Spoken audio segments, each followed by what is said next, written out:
Welcome back to the channel. The Blinker boys are going out for another ride today. This time Julie's going to be going with us, and she has been elected and appointed to be the official Blinker sheriff today. Going to be issuing citations for any violations that may occur, so we're going to have to be on our toes today. Our targeted destination is going to be Michie, Tennessee, but we're going to go by way of Purdy, Tennessee. So buckle up your helmet and come along and take a ride with us.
We have weaved our way through the countryside and made our way over to Highway 199, your finger, otherwise known as the Finger Leetwood Road.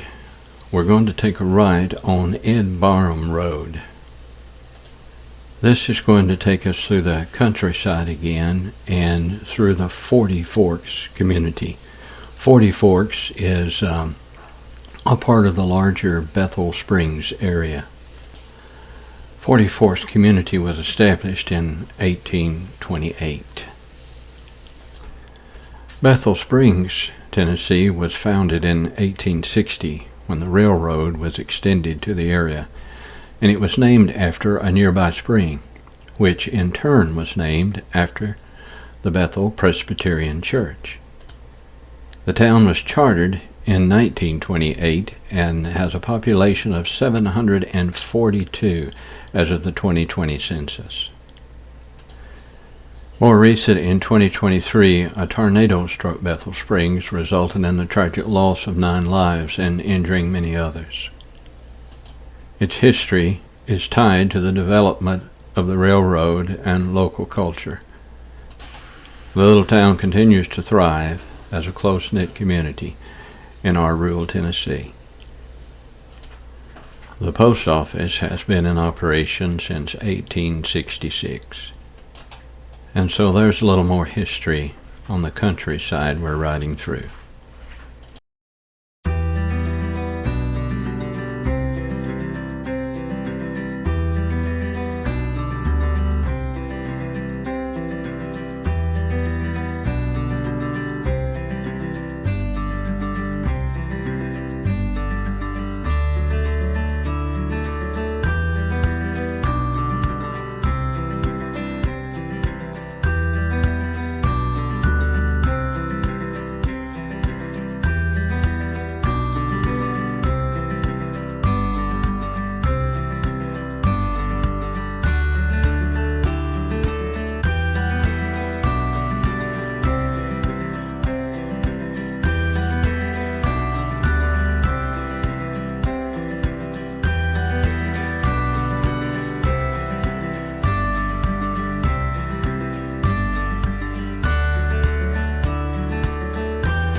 We are entering the community of Purdy, Tennessee. The community of Purdy, Tennessee. Purdy is an unincorporated rural community in McNairy County. It's approximately 3.5 miles northeast of Selmer, Tennessee. And it was established in 1823, and it served as the first county seat of McNairy County from 1824 until 1890. It was formed from portions of Hardin County that was previously occupied by the Chickasaw Indians.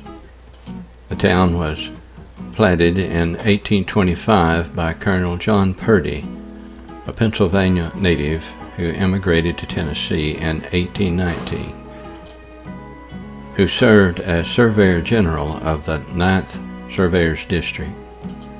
It was named after his honor due to his central role in surveying and laying out the town lots.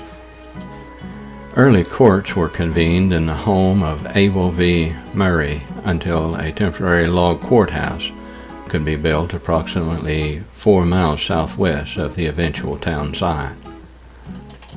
This official courthouse, constructed around 1825, was a modest log structure measuring about 18 by 20 feet, featuring a clapboard roof and a punch-in floor. This was soon followed by a more durable brick courthouse erected around 1830. Among the early settlers, Benjamin Wright, a veteran of the Creek Indian Wars who had served as lieutenant under President James Madison and fought in the 1814 Battle of Horseshoe Bend, emerged as a pivotal figure.